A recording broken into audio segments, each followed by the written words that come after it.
ಮಾತೃಭೂಮಿ world thinkers ನಲ್ಲಿ ಸ್ವಾಗತ. ನಾನು ಪೂಜಾ ಎಸ್ಪಿ.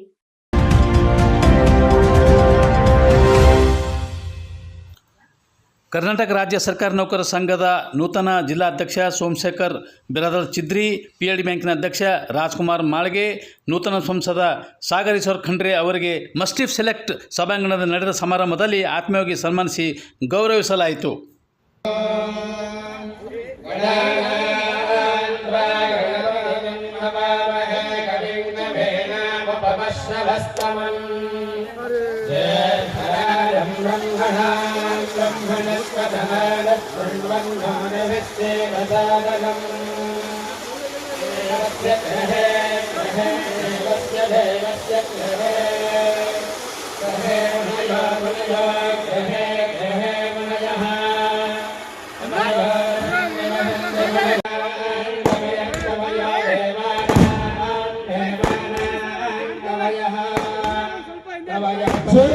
ಚಕೋರ ಮುಖರವಾಗಿ ಇವತ್ತಿನ ಸುಂದರಮಯವಾಗಿರುವ ಹೊಂದನ ಸಮಾರಂಭದಲ್ಲಿ ವೇದಘೋಷದೊಂದಿಗೆ ಪ್ರೀತಿಯ ಸನ್ಮಾನವನ್ನ ಸನ್ಮಾನ್ಯ ಶ್ರೀಯುತರಾಗಿರ್ತಕ್ಕಂಥ ಸಾಗರ್ ಈಶ್ವರ್ ಖಂಡ್ರೆ ಅವರಿಗೆ ಜರುಗ್ತಾ ಇದೆ.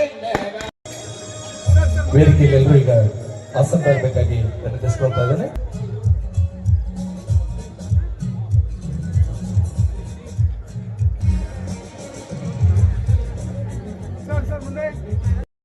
ನನಗೂ ಭಾಷಣ ಅಂದ್ರೆ ಬಹಳ ಕಷ್ಟ.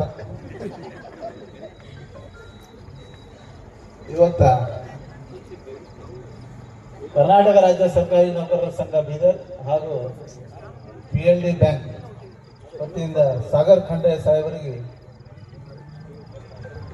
MP ಆದಂಥವರಿಗೆ ಸನ್ಮಾನ ಕಾರ್ಯಕ್ರಮ ತಾವೆಲ್ಲರೂ ಆಗಮಿಸಿರಿ. ತಮ್ಮೆಲ್ಲರಿಗೂ ನನ್ನ ನಮಸ್ಕಾರಗಳು.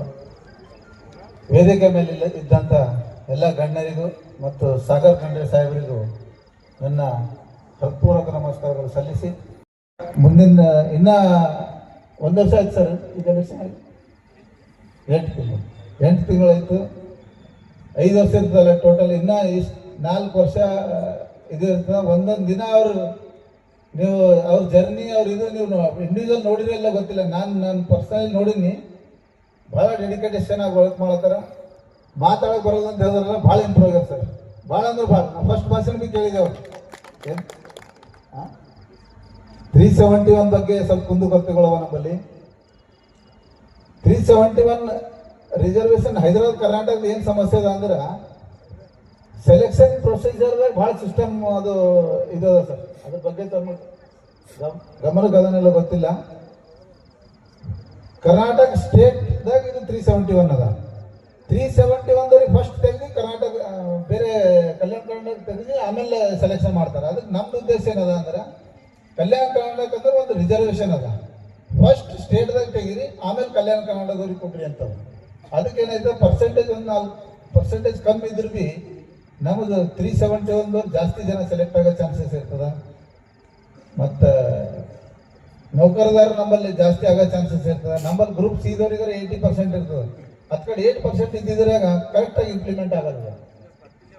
ಇನ್ನು ಕೆಲವೊಂದು ಕಮಿಷನರೇಟ್ ಡಿಪಾರ್ಟ್ಮೆಂಟ್ದಾಗ ಕೊಟ್ಟಿದ್ದಾರೆ, ಬಟ್ ಎಲ್ಲ ಕಡೆ ಇಂಪ್ಲಿಮೆಂಟ್ ಆಗಿಲ್ಲ. ಅದು ಕೋರ್ಟ್ ಮ್ಯಾಟರ್ ಇದೆ, ಸ್ವಲ್ಪ ಬೇರೆ ಬೇರೆ ಕಡೆ ಸಮಸ್ಯೆನೂ ನಡೆದ. ಅದಕ್ಕೆ ಇವೆಲ್ಲನೂ ತಾವು ಮನಪೂರ್ವಕ ಇದು ಮಾಡ್ಕೊಂಡು ಸ್ವಲ್ಪ ನಮ್ಮ ಬಗ್ಗೆ ಹೈದರಾಬಾದ್ ಕಲ್ಯಾಣ ಕರ್ನಾಟಕ ಬಗ್ಗೆ ಇಲ್ಲಿನ ಜನರ ಬಗ್ಗೆ ಕಾಳಜಿ ವಹಿಸಿ ಅದನ್ನು ಕೇಳ್ಬೇಕಂತೇಳಿ ಮನವಿ ಮಾಡ್ಕೊತೀನಿ. ಪ್ರಾಕ್ಟಿಕಲ್ ಮಾತಾಡ್ಬೇಕಂದ್ರೆ ನೌಕರದಾರ ಸಮಸ್ಯೆ 100 ಅವ ಮನೆಗೂ ಬಯಸ್ಕೊತಾನೆ ಮತ್ತು ಆಫೀಸ್ದಾಗಿ ಬಯಸ್ಕೊತಾನೆ. ಇದು ಪ್ರಾಕ್ಟಿಕಲ್. ಬಹಳ ಸಮಸ್ಯೆ ಅವ. ಆದ್ರೆ ಒಂದು ನಮ್ಮ ಕಿಸ್ಮತಿಗೆ ಏನದ ಅಂದ್ರೆ ಪ್ರತಿ ಜಿಲ್ಲೆದಾಗ ಎಲ್ಲಿ ಭೀ ಅವ್ರಿಗೆ ಉಸ್ತುವಾರಿ ಸಚಿವರು ಅವ್ರದ್ದು ಏನು ಸಿಸ್ಟಮ್ ಅದ ಅದೆಲ್ಲ ಕೊಟ್ಟರೆ ಟ್ರಾನ್ಸ್ಫರ್ ಆಯ್ತದೆ. ನಮ್ಮಲ್ಲಿ ಅದು ಆಗಲ್ಲ. ಅದು ಒಂದು ಗ್ರೇಟೆಸ್ಟ್ ಇದು ಅದ. ನಿಮ್ಗೆ ಯಾರಿಗೆ ಗೊತ್ತದ, ಬೆಂಗಳೂರದಾಗ ನೋಡ್ತಾ ಇದು ಒಂದು ದೊಡ್ಡ ದಂಧೆ ಅದ ಸರ್ಕಾರಿ ನೌಕರರು. ಆದ್ರೆ ಇಲ್ಲಿಲ್ಲ. ಇಲ್ಲಿ ಸಾಹೇಬ್ರ ಯಾರು ನಿಷ್ಠಾವಂತನ ಯಾವ ಇದು ಅನ ಯಾವಂದರ ಬಲ್ಲ ಒಂದು 5 ರೂಪಾಯಿ ಯಾವಾರು ತಗೊಂಡ್ರೆ ಹೇಳ್ರಿ, ನಮ್ಗೆ ನನ್ನ ಕಿವಿಗಾರ ಬಂದಿಲ್ಲ ಇಲ್ಲಿವರೆಗೆ. ಅವ್ರ ಸರ್ವಿಸ್ದಾಗೆ ನೋಡಿಲ್ಲ. 10-20 ವರ್ಷದಿಂದ ನೋಡ್ತೇನೆ ನಾನು. ಎಲ್ಲೆಲ್ಲ ಒಂದು ಸಿಂಗಲ್ ಇದು ವೇದಿಕೆ ಮಾತಾಡ್ಬೇಕಲ್ಲ ನನಗೆ ಗೊತ್ತಿಲ್ಲ. ಅದು ನನಗೆ ಮಾತಾಡ್ಬೇಕನ್ಸದೆ ಆಡಿದೆ. ಇದು ಪ್ರಾಕ್ಟಿಕಲ್. ಯಾರು ಬಂದು ಸಿಂಗಲ್ MP ಯಾವ್ದಾರ ಒಂದು ಖಂಡ್ರೆ ಸಾಹೇಬರು ಕುಡಿ ಮುಂದಿನ ಕುಡಿ ಆಗಲಿ ಹಿಂದಿನ ಕುಡಿ ಆಗಲಿ ಎಲ್ಲರೂ ತಗೊಂಡ್ರ ಅಂದ್ರೆ ಅದು ನಮ್ಮ ಕಿವಿಗಾರ ಬಂದಿಲ್ಲ, ಇನ್ನು ಮುಂದಿನ ಬರಲ್ಲ. ಅದಕ್ಕೆ ಇಂಥ ಉಸ್ತುವಾರಿ ಮಿನಿಸ್ಟರ್ ಸಿಕ್ಕಿದ್ದು ನಮ್ಮದು ನಾವು ಪುಣ್ಯವಂತರಿದ್ದೀವಿ. ಫಸ್ಟ್ ಆಫ್ ಆಲ್ ಇದ್ರ ಜೊತೆಯಲ್ಲಿ RTI ಕಾರ್ಯಕರ್ತರದು ಮತ್ತೊಂದು ಸ್ವಲ್ಪ ಬ್ಲ್ಯಾಕ್ ಮೇಲರ್ಸ್ ಇದ್ದಾರೆ.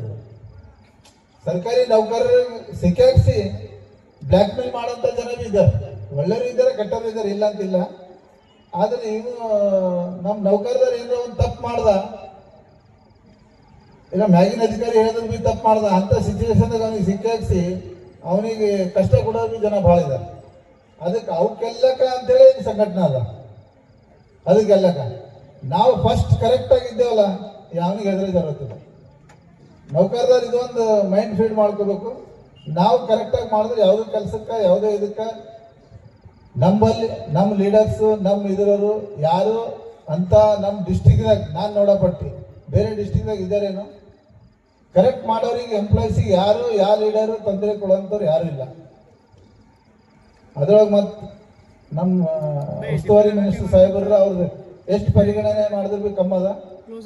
ವರ್ಕರ್ ಇದ್ದವನಿಗೆ ಅವ್ರ ಬಲ್ಲ 100% ಅವ್ರು ನೋಡ್ತಾರ, ಅವ್ರದ್ದು ಇದು ಮಾಡ್ತಾರೆ, ಕರೆಕ್ಟ್ ಮಾಡೋದ್ರೆ ಅದು ಇನ್ನು ಯಾರ್ದೋ ಜವಾಬ್ದಾರಿ ಅವ್ರದ್ದು. ನಾವು ಸರ್ಕಾರಿ ನೌಕರದಾರದ ಪ್ರಾಬ್ಲಮ್ ಸರ ಭಾಳ. ಮತ್ತೆ ಇಲ್ಲಿ ನಮ್ಮಲ್ಲಿ ಏನದ ಹೊರಗಡೆ ನೌಕರರು ಬಂದ್ರೆ ಒಂದು ಇರಕ್ ಫೆಸಿಲಿಟಿ ಇಲ್ಲ ಸರ್, ಅದು ಭಾಳ ನೆಸರಿ ಅದ. ಅದಕ್ಕೆ ತಮ್ಮ ಸದರದ್ದಾಗ ಅದು ಆಗಲಿ ಅಂತೇಳಿ ಇವತ್ತು ನಮ್ಗೆ ಈ ಮಂದಿ ನೋಡಬೇಕು ಒಂದು ಜವಾನ್ ಕೊಡ್ರಿ ಅಂತೇಳಿ ನಮ್ದೊಂದು ಆಸೆ ಅದ. ಈಗ ಭವನ್ ಅದ, ಭವನ್ ಸ್ವಲ್ಪ ರಿಮ್ಯುನರೇಷನ್ ಮಾಡಿ ಕನ್ಸ್ಟ್ರಕ್ಷನ್ ಮಾಡೋದ ಇದು. ಅದಕ್ಕೆ ನಿಮ್ಮ ಸದರದಾಗ ನಿಮ್ಮ ಫಂಡಿಂಗ್ದಾಗ ಆಗಲಿ ಅಂತ ನಾವು ಇವರೆಲ್ಲರ ಪರವಾಗಿ ನಾನೇ ಕೇಳ್ಕೊತೀನಿ. ಅದೇನು ಯಾರು ಕೇಳಿಲ್ಲ. ಮುಂದಿನ ದಿನಗಳ ಬರ್ತಕ್ಕಂಥ ದಿನಗಳಲ್ಲಿ ನೀವು ಎಲ್ಲಕ್ಕಿಂತ ಚಿಕ್ಕವರು ಓಟ್ ಹಾಕ್ಲತ್ತಾರ, MP ಸಾಹೇಬ್ರಿಗೆ ಓಟ್ ಹಾಕ್ಲತ್ತಾರ. ಎಲ್ಲರೂ ಏನು ಹೇಳಿದ್ರೆ ಎಲ್ಲಕ್ಕಿಂತ ಚಿಕ್ಕವರ ಎಕ್ಸ್ಪೀರಿಯನ್ಸ್ ಇಲ್ಲ. 20 ವರ್ಷ ಎಕ್ಸ್ಪೀರಿಯನ್ಸ್ ಇದ್ದವರಿಗೂ ಸೈಡ್ ಹೊಡ್ದಾರ, 20 ವರ್ಷ ಎಕ್ಸ್ಪೀರಿಯನ್ಸ್ ಇದ್ದವರಿಗೂ ಸೈಡ್ ಹೊಡ್ದಾರ. ಬರೀ ಫಸ್ಟ್ ಡೇ ಎಂಟ್ರಿ ಆದಾಗ ನೀವು ಸ್ಪೀಚ್ ಕೇಳ್ರಿ, ಯಾರ ತೆಗೆದು ಯಾವ MP ಮಾತಾಡಲ್ಲ. ನಮ್ಮ ಕಲ್ಯಾಣ ಕರ್ನಾಟಕ ಕಡೆದು, ಇಲ್ಲಿಂದ ಯಂಗ್ ಜನ್ರೇಷನ್ ಕಡೆದು. ಅದಕ್ಕೆ ನಾಲೆಜ್ ಇಂಪಾರ್ಟೆಂಟ್. ಕಳ್ಕಳಿ ಮನಸ್ಸು ಇರ್ಬೇಕು ಒಳಗಿಂದ ಎದಿತ್ತು ಅಂದ್ರೆ ತಾನೇ ಬರ್ತದೆಲ್ಲ. ಅದಕ್ಕೆ ಆ ಕಳ್ಕಳಿ ಇದು ಅವ್ರ ಫ್ಯಾಮಿಲಿದಾಗ ಬೀದ ಅವ್ರ ಹತ್ರನೂ ಅದ. ಮುಂದಿನ ದಿನಗಳದಾಗ ನಿಮ್ಮೆಲ್ಲರ ಪರವಾಗಿ ಅವ್ರು ನಿಲ್ತಾರ 100%. ಈ ನೌಕರರ ಭವನಕ್ಕೆ ಮತ್ತು PLD ಬ್ಯಾಂಕಿಗೆ ಏನಾರ ಅವ್ರ ಬಂದು ಸವಲತ್ತುಗಳು ಇದ್ರೆ ಅವ್ರು ನಮಗೆ ಒದಗಿಸ್ಕೊಡ್ತಾರ ಅಂತೇಳಿ ನಮಗೆ ವಿಶ್ವಾಸ. ಮತ್ತು BCM ಸೋಷಿಯಲ್ ಫರು ಡೈಲಿ ಎದ್ರೆ ಜನ ಬರ್ತಾ ಹೋಗ್ತಾ ಇರ್ತಾರೆ. ಅಲ್ಲಿಂದ ಆಫೀಸರ್ಸ್ ನೀವು ಯಾವುದೇ ಯೋಜನೆಗಳು ವುಮೆನ್ಸ್ ಆ್ಯಂಡ್ ಚೈಲ್ಡ್ ಡೆವಲಪ್ಮೆಂಟ್ ಅನ್ರಿ ಮತ್ತು ಯಾವ ಸರ್ಕಾರಿ ನೌಕರರ ಇಲಾಖೆದಾಗೂ ಸರ್ಕಾರದಾಗ ಕೂತಿ ನೀವೇನು ಯೋಜನೆ ಮಾಡ್ತೀರಿ ಇಂಪ್ಲಿಮೆಂಟೇಷನ್ ಏನಿರ್ತದ ಪ್ರತಿಯೊಂದು ಮನೆಗೆ ಮುಟ್ಸೋ ಕೆಲಸ ನಮ್ಮ ಸರ್ಕಾರ ನೌಕರರು ಮಾಡ್ತಾರೆ. ಏನೇನು ನೀವು ಚಾರ್ಟ್ ಔಟ್ ಹಾಕೊಡ್ತೀರಿ ಅದು 100% ಇದು ಮಾಡ್ತಾರೆ. ಅದಕ್ಕೆ ನಮ್ಮದು ಏನೋ ತಕ್ಲೀಫ್ ಇದ್ರೆ ನೀವು ಕೇಳ್ಬೇಕಂತೇಳಿ ನಾವು ನೌಕರರ ಪರವಾಗಿ ನಾನು ಡೈರೆಕ್ಟ್ ಕೇಳ್ಕೊತೆ ಖಂಡ್ರೆ ಸರ್. ಹೀಗಾಗಿ ಇವತ್ತು ತಮ್ಮೆಲ್ಲರ ಪರವಾಗಿ ಅವ್ರು ಇಲ್ಲಿಗೆ ಬಂದರ ಕೇಳ್ಕೊಂಡಿದ್ಕ ಅದಕ್ಕೆ ಬೀದರ್ ಜಿಲ್ಲಾ ನೌಕರರ ಸಂಘದ ವತಿಯಿಂದ ಟೋಟಲ್ 15,000 ನೌಕರರು ಇದ್ದೀವಿ ಸರ್ ಇಲ್ಲಿ ಬೀದರ್ ಜಿಲ್ಲಾದ. ಪ್ರತಿಯೊಬ್ಬರದ್ದು ಹೆಂಗೆ ಒಂದೊಂದು ಫ್ಯಾಮಿಲಿದ ಪ್ರಾಬ್ಲಮ್ ಇರ್ತದೆ, ಅಲ್ಲಿ ಸರ್ಕಾರ ನೌಕರರದ ಒಂದೊಂದೇ ಪ್ರಾಬ್ಲಮ್. ಅದಕ್ಕೆ ಪ್ರತಿಯೊಂದು ಇಂಡಿವಿಜುವಲ್ ಪ್ರಾಬ್ಲಮ್ ಏನು ಸಾಲ್ವ್ ಮಾಡೋಕ್ಕಾಗಲ್ಲ. ಅದು ಸಾರ್ವಜನಿಕ ಏನವ ಇದು ಪೆನ್ಷನ್ ಯೋಜನೆ ಅಂದ್ರಿ, ಮತ್ತು ರಿಟೈರ್ಡ್ ಆದವ್ರಿಗೆ ಏನೇನೋ ಇಮಿಡಿಯೇಟ್ ಪೆನ್ಷನ್ ಒದಗಿಸೋದಾಗಲಿ, ಇಮಿಡಿಯೇಟ್ ರಿಟೈರ್ಡ್ ಆದ ತಕ್ಷಣ ಒಬ್ಬೊಬ್ರಿಗೆ 1 ವರ್ಷ ಆದರೂ ಪೆನ್ಷನ್ ಆಗಲ್ಲ. ಏನು ಅಲ್ಲಿಂದ ಏನು ಸಿಚುವೇಶನ್ ಗೊತ್ತಿಲ್ಲ. ಅದಕ್ಕೆ ಈ ಕಾನೂನಾತ್ಮಕವಾಗಿ ಅದಕ್ಕೆ ಏನೇನು ಹೆಲ್ಪ್ ಮಾಡ್ಬೋದು, ಏನೇನು ಇದು ಮಾಡ್ಬೋದು, ತಾವು ಸಂಸದರು ಆಗಿದ್ದೀರಿ. ಮುಂದಿನ ದಿನಗಳಾದ ತಮಗೆಲ್ಲರ ಮುಂದೆ ಚಾನ್ಸ್ ಸಿಕ್ಕರೆ ಅದ್ರ ಬಗ್ಗೆ ಸ್ವಲ್ಪ ಪರಿಗಣನೆ ಮಾಡಿ ಸ್ಟಡಿ ಮಾಡಿ ಅದಕ್ಕೆ ಒಂದು ಸೂಕ್ತ ದಾರಿ ಮಾಡಿಕೊಡ್ಬೇಕಂತೇಳಿ ತಮ್ಮೆಲ್ಲರ ಪರವಾಗಿ ನಾನು ಸಾಹೇಬ್ರಿಗೆ ಕೇಳ್ಕೊತೀನಿ. ಇಲ್ಲ ಅಂತ ಅನ್ಸುತ್ತೆ. ಯಾಕೆಂದ್ರೆ ನಮ್ಮ ಗಡಿ ಭಾಗದ ಜನರ ಸಮಸ್ಯೆಗಳು ಅಂತ ಬಂದರೆ ಪರಿಹಾರ ಅಂತ ಕಂಡುಕೊಳ್ಳುವ ಏಕೈಕ ಕುಟುಂಬ ಅಂದರೆ ಅದು ಖಂಡ್ರೆ ಪರಿವಾರ ಅಂದರೆ ಅದು ತಪ್ಪಾಗಲಾರದು. ಮೊದಲಿಗೆ ಶ್ರೀ ಭೀಮಣ್ಣ ಖಂಡ್ರೆಯವರು ಹೈದರಾಬಾದ್ ನಿಜಾಮರಿಂದ ಹಂಚಿ ಹರಿದು ಹೋಗಿದ್ದ ನಮ್ಮ ಗಡಿ ಭಾಗವನ್ನು ಒಂದುಗೂಡಿಸುವುದಕ್ಕಾಗಿ ಅವಿರತವಾಗಿ ಶ್ರಮಿಸಿದ್ದಾರೆ. ಅವರ ಈ ಕಾರ್ಯದಿಂದಾಗಿ ಇಂದು ಕಲ್ಯಾಣ ಕರ್ನಾಟಕ ಎನ್ನುವಂತಹ ಒಂದು ಸುಂದರವಾದ ಕರ್ನಾಟಕದಲ್ಲಿ ಸೇರುವುದಕ್ಕೆ ಕಾರಣೀಕರ್ತವಾಗಿದೆ. ಶ್ರೀ ಭೀಮಣ್ಣ ಖಂಡ್ರೆ ಸರ್ ಅವರು ಗಡಿ ಭಾಗದ ಮಕ್ಕಳ ವಿದ್ಯಾಭ್ಯಾಸಕ್ಕಾಗಿ ಅನೇಕ ಶಾಲಾ ಕಾಲೇಜುಗಳನ್ನು ನಿರ್ಮಿಸಿ ಮತ್ತು ಹೆಣ್ಣು ಮಕ್ಕಳು ಓದುವುದೇ ತಪ್ಪು ಎಂದು ಹೇಳುವಂತಹ ಆ ಸಮಯದಲ್ಲಿ ಹೆಣ್ಣು ಮಕ್ಕಳಿಗಾಗಿ ಒಂದು ವಿದ್ಯಾಸಂಸ್ಥೆಯನ್ನು ನಡೆಸಿ ನಿರ್ಮಿಸಿ ತೋರಿಸಿದಂತಹ ಶ್ಲಾಘನೀಯ ಕೀರ್ತಿಯು ಅವರ ಪಾಲಿಗೆ ಸೇರುತ್ತದೆ. ಇನ್ನು ನಮ್ಮ ಬೀದರಿನ ಹುಲಿ ಅಂತ ಯಾರನ್ನ ಕರಿತೀವಿ ಅಂತ ನಾನು ವಿಶೇಷವಾಗಿ ಹೇಳುವ ಅವಶ್ಯಕತೆ ಇಲ್ಲ. ಶ್ರೀ ಈಶ್ವರ್ ಖಂಡ್ರೆ ಸರ್ ಅವರು ನಮ್ಮ ಬೀದರಿನ ಉಸ್ತುವಾರಿ ಸಚಿವರು ಸಹ ಅವರೇ. ಅವರ ಘರ್ಜನೆಯನ್ನು ನಾವು ವಿಧಾನಸಭೆಯಲ್ಲಿ ನೋಡಬಹುದು. ಅಂತಹ ಘರ್ಜನೆಯನ್ನು ನಾವು ಮುಂದಿನ ನಮ್ಮ ಮುಖ್ಯಮಂತ್ರಿಯ ಧ್ವನಿಯಲ್ಲಿ ಕೇಳಬೇಕೆನ್ನುವುದು ನಮ್ಮೆಲ್ಲರ ಆಸೆ ಕನಸು ಸಹ ಆಗಿದೆ ಸರ್. ಇವರಿಬ್ಬರ ಗರಡಿಯಲ್ಲಿ ಬೆಳೆದಂತಹ ಅವರ ಮುದ್ದಿನ ಕೂಸೆ ಶ್ರೀ ಸಾಗರ್ ಖಂಡ್ರೆಯವರು. ಅವರ ಕನಸಿನ ಬೀದರಿಗೆ ನಮ್ಮೆಲ್ಲರ ನೆಚ್ಚಿನ ಮುಂದಿನ ನಾಯಕನನ್ನು ತಯಾರು ಮಾಡಿ ನಮ್ಮ ಮುಂದೆ ತಂದು ನಿಲ್ಲಿಸಿದ್ದಾರೆ. ಕೇವಲ 26 ವರ್ಷ ವಯಸ್ಸಿನ ಯುವಕರಾಗಿದ್ದರೂ ಸಹ ಭಾರತದ ಭಾಗ್ಯರೇಖೆಯನ್ನು ಬದಲಾಯಿಸುವಂತಹ ಸಂಸತ್ತಿನ ಸದಸ್ಯರಾಗಿರುವುದು ಇಂದಿನ ಯುವಕರಿಗೆ ಮಾದರಿಯಾಗಿದೆ.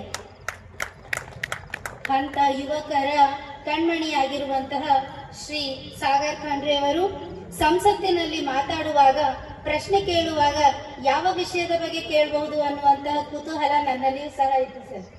ಆದರೆ ಮೊಟ್ಟ ಮೊದಲ ಬಾರಿಗೆ ಗಡಿ ಭಾಗದ ಜನರು, ಯುವಕರು ಬೇರೆ ಬೇರೆ ರಾಜ್ಯಗಳಿಗೆ ಉದ್ಯೋಗಕ್ಕಾಗಿ ತಮ್ಮ ಮನೆಗಳನ್ನು ಬಿಟ್ಟು ಹೋಗುವುದರ ಬಗ್ಗೆ ಚಿಂತಿಸಿ ಅವರು ಕೇಳಿದ ಪ್ರಶ್ನೆಯೇ ಕಲ್ಯಾಣ ಕರ್ನಾಟಕದ ಯುವಕರ ಉದ್ಯೋಗವಾಗಿತ್ತು ಗೆಳೆಯರೆ. ಅಂತಹ ಮಹಾನ್ ಯುವ ನೇತಾರರ ನಮ್ಮ ಬೀದರಿನ ಧ್ವನಿಯಾಗಿ ಸಂಸತ್ತಿನಲ್ಲಿ ಮಾತಾಡುತ್ತಿರುವುದು ನಮ್ಮೆಲ್ಲರಿಗೂ ಹೆಮ್ಮೆಯ ವಿಷಯವಾಗಿದೆ. ನಿಮ್ಮ ಮುಂದಿನ ಕಾರ್ಯಕಾಲದಲ್ಲಿ ಬೀದರ್ ಒಂದು ಉನ್ನತಿಯನ್ನು ಕಾಣುತ್ತದೆ ಎನ್ನುವ ಭರವಸೆ ನಮಗಿದೆ ಸರ್. ನಿಮ್ಮ ತಂದೆಯವರ ರೀತಿಯೇ ಬೀದರನ್ನು ಒಂದು ಮಾದರಿ ಜಿಲ್ಲೆಯಾಗಿ ಏರ್ಪಡಿಸಿ ನಿಮ್ಮ ಭವಿಷ್ಯದಲ್ಲಿ ಉನ್ನತವಾದಂತಹ ಶಿಖರವನ್ನು ನೀವು ತಲುಪಬೇಕೆನ್ನುವುದು ನಮ್ಮೆಲ್ಲರ ಆಶಯವಾಗಿದೆ. ಇನ್ನು ನಮ್ಮ ಮುಂದಿನ ನಾಯಕರಾದಂತಹ PLD ಬ್ಯಾಂಕಿನ ಅಧ್ಯಕ್ಷರಾಗಿರುವ ಶ್ರೀಯುತ ರಾಜ್ಕುಮಾರ್ ಮಾಳ್ಗೆಯವರು ಭವಿಷ್ಯದಲ್ಲಿ ನೀನೇನಾದರೂ ಬದಲಾವಣೆ ಬಯಸುವುದಿದ್ದರೆ ಅದು ನಿನ್ನಿಂದಲೇ ಆರಂಭವಾಗಬೇಕು ಎನ್ನುವ ಮಾತನ್ನು ಅವರು ನನಗೆ ಸದಾ ಹೇಳ್ತಿರ್ತಾರೆ. ಅದು ಅವರ ಆಸೆ ಕೂಡ ಆಗಿದೆ. ನಿಮ್ಮಿಂದ 4 ಜನರಿಗೆ ಉಪಯೋಗವಾಗಬೇಕು, ನಿಮ್ಮನ್ನು ನೋಡಿ 10 ಜನರು ಪ್ರೋತ್ಸಾಹಿತರಾಗಬೇಕು ಎಂದು ಹಲವು ಸಾರಿ ಹೇಳುತ್ತಿರುತ್ತಾರೆ. ಅದು ಹೇಗೆ ಎನ್ನುವ ಪ್ರಶ್ನೆ ನನ್ನಲ್ಲಿ ಮೂಡಿದಾಗ ಅವರು ನಿರ್ಮಿಸಿದ್ದೇ ಮಾಸ್ಟಿಫ್ ಸೆಲೆಕ್ಟ್ ಮತ್ತು ಈಗಲ್ನಂತಹ ಹೋಟೆಲ್ಗಳನ್ನು. ಅರೆ, ಈ ಹೋಟೆಲ್ ನಿರ್ಮಿಸುವುದರಿಂದ ಯುವಕರಿಗೇನು ಲಾಭ ಎನ್ನುವ ಪ್ರಶ್ನೆ ಮೂಡಿದಾಗ ನಮ್ಮ ನಗರದ ಅನೇಕ ಬಡ ಯುವಕರಿಗೆ ಅದು ಕಾರಣೀಕರ್ತವಾಯಿತು, ಅವರ ಜೀವನೋಪಾಯಕ್ಕೆ ದಾರಿದೀಪವಾಯಿತು. ಡೈರೆಕ್ಟ್ಲಿ ಇಂಡೈರೆಕ್ಟ್ಲಿ 500 ಜನರು ಇಂದು ಈ ಹೋಟೆಲಿನಿಂದ ತಮ್ಮ ಉದ್ಯೋಗವನ್ನು ಸಂಪಾದಿಸಿಕೊಳ್ಳುತ್ತಿದ್ದಾರೆ. ಇನ್ನು ಅವರ ಸಮಾಜ ಸೇವೆಗೆ ಹಿಡಿದ ಕೈಗನ್ನಡಿ ಎಂದರೆ ಮತ್ತು ಜನರು ಅವರ ಮೇಲೆ, ಅವರು ಜನರ ಮೇಲೆ ಇಟ್ಟಿರುವ ಪ್ರೀತಿಗೆ ಕನ್ನಡಿ ಎಂದರೆ ಅವರ ಅವಿರೋಧ ಆಯ್ಕೆಯಾಗಿದೆ. ಸಿಗೋದಿಲ್ಲ. ಸಾಧನೆಗೆ ತಾಳ್ಮೆ ಬೇಕು, ಸಾಧನೆಗೆ ಉತ್ತಮವಾದಂತಹ ಮನಸ್ಸು ಬೇಕು, ಸಾಧನೆಯ ಹಾದಿಯಲ್ಲಿ ತಾಳ್ಮೆ ಬೇಕು. ಹಾಗೆ ಸಾಧನೆಯ ಸತ್ವವನ್ನು ಅರಿಯಲು ಕೂಡ ಒಂದು ಉತ್ತಮವಾದ ಮನಸ್ಸು ಬೇಕು. ಇವೆಲ್ಲವುಗಳು ಇದ್ದವನಿಗೆ ಸಾಧನೆಯ ಹಾದಿಯಲ್ಲಿ ಪರಿಶ್ರಮ ಅನ್ನುವಂತಹ ಸಾಧನ ಕೂಡ ಬೇಕಾಗುತ್ತದೆ. ಅಂತಹ ಸಾಧನವನ್ನು ಹೊಂದಿರುವಂತಹ ನಮ್ಮೆಲ್ಲರ ಸಾಧಕರಿಗೆ ಏರ್ಪಡಿಸಿದಂತಹ 40 ವರ್ಷದ ಇತಿಹಾಸದಲ್ಲಿ ಸಹಕಾರಿ ಬ್ಯಾಂಕಿನ ಮೊಟ್ಟ ಮೊದಲ ಬಾರಿ ಅವಿರೋಧವಾಗಿ ಆಯ್ಕೆಯಾಗಿರುವುದು ಶ್ರೀಯುತ ರಾಜ್ಕುಮಾರ್ ಮಾಳ್ಗೆ ಅವರು. ಯಾರ ಮುಂದೆಯೂ ತಲೆ ತಗ್ಗಿಸದ ವ್ಯಕ್ತಿ, ಯಾರ ಮುಂದೆ ಆದರೂ ಮಗುವಾಗಿ ನಿಲ್ಲುತ್ತಾರೆಂದರೆ ಅದು ಕೇವಲ ಶ್ರೀ ರಾಜಶೇಖರ್ ಬಿರಾದರ್, ನಮ್ಮ ಅಣ್ಣನ ಮುಂದೆ ಮಾತ್ರ. ಅದು ಹೇಗೆ ಅಂದರೆ, ಅಂತಹ ಮಾತೃ ಹೃದಯಿ ಕರುಣಾಮಯಿ ನಮ್ಮ ಅಣ್ಣ ಅಂತ ಹೇಳ್ಕೊಳ್ಳೋದಕ್ಕೆ ನನಗೆ ಹೆಮ್ಮೆ ಆಗ್ತಿದೆ. ಇಲ್ಲಿವರೆಗೂ ಅವರ ಹತ್ರ ಬಂದಂಥ ಯಾವ ವ್ಯಕ್ತಿಯೂ ಬರಿಗೈಲಿ ಹೋಗಿಲ್ಲ ಅನ್ನೋದಕ್ಕೆ ನಾನು ಸಾಕ್ಷಿಯಾಗಿದ್ದೇನೆ. ಹೆಣ್ಣು ಮಕ್ಕಳ ಸಬಲೀಕರಣದ ಬಗ್ಗೆ ಬಹಳ ಜನ ಮಾತಾಡ್ತಿರ್ತಾರೆ. ಹೆಣ್ಣು ಮಕ್ಕಳು ಸಬಲರಾಗಬೇಕು, ಹೊರಗಡೆ ಬರಬೇಕು, ಕೆಲಸ ಮಾಡಬೇಕು ಅಂತ. ಅದನ್ನ ತಮ್ಮ ಮನೆಯಿಂದಲೇ ಆರಂಭಿಸಬೇಕು ಅನ್ನುವಂತಹ ಮೊಟ್ಟ ಮೊದಲ ಆಲೋಚನೆ ಬರೋದು ಮೇ ಬಿ ಕೆಲವೇ ಜನರಿಗೆ ಅನ್ಸುತ್ತೆ. ಅಂಥದ್ರಲ್ಲಿ ಮೊದಲನೇ ಅವರು ನಮ್ಮ ಅಣ್ಣ ಅಂತ ಅನ್ಸುತ್ತೆ. ಅವ್ರು ಯಾವಾಗಲೂ ಹೇಳ್ತಿರ್ತಾರೆ, ಓದಮ್ಮ ಲೀಡರ್ಶಿಪ್ ಕ್ವಾಲಿಟಿ ಬೆಳೆಸ್ಕೋಬೇಕು, ಹೆಣ್ಮಕ್ಳು ಇಂಡಿಪೆಂಡೆಂಟ್ ಆಗಬೇಕು ಅಂತ. ಅವ್ರು ಹೇಳ್ದೇ ಇದ್ದಿದ್ರೆ ಬಹುಶಃ ಈ ದಿನ ಇಲ್ಲಿ ಬಂದು ಈ ರೀತಿ ಮಾತಾಡೋದಕ್ಕೆ ನನ್ನಿಂದ ಅಂತೂ ಸಾಧ್ಯ ಆಗ್ತಿರ್ಲಿಲ್ಲ ಅಂತ ಅನ್ಸುತ್ತೆ. And we are so lucky to have you ಅಣ್ಣ, and thank you so much for always protect us.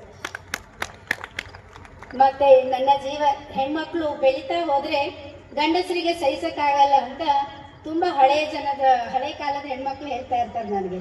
ಆದರೆ ಆ ಮಾತು ಸುಳ್ಳು ಅಂತ ಈ ದಿನ ಇಲ್ಲಿ ನಿಂತು ಹೇಳೋದಕ್ಕೆ ನನಗೆ ಗರ್ವ ಆಗ್ತಾ ಇದೆ. ಯಾಕೆಂದ್ರೆ ನನ್ನ ಜೀವನದ 2 ಆಧಾರ ಸ್ತಂಭಗಳು ಅಂದ್ರೆ, ಒಂದು ನಮ್ಮ ಅಣ್ಣ, ಇನ್ನೊಂದು ನಮ್ಮ ಯಜಮಾನರು ರಾಜ್ಕುಮಾರ್ ಮಾಳ್ಗೆ ಅವರು. ಅವರ ಸಹಕಾರದಿಂದಲೇ ನಾನು ಈ ದಿನ ಏನೇ ಕಲಿತಿದ್ದರೂ ಸಹ ಅದು ಅವರಿಂದಲೇ, ಅವರಿಗೆ ಅರ್ಪಣೆ ಅನ್ನೋ ಈ ಮಾತುಗಳ ಮೂಲಕ ಅರ್ಪಿಸುತ್ತೇನೆ ನಾನು. ಸಂಚಿಕೆ ಇಲ್ಲಿಗೆ ಮುಕ್ತಾಯವಾಗುತ್ತದೆ. ನಾಳೆ ಮತ್ತೆ ಭೇಟಿಯಾಗೋಣ ಇನ್ನಷ್ಟು ಹೊಸ ವಿಷಯಗಳೊಂದಿಗೆ. ನಾನು ಪೂಜಾ.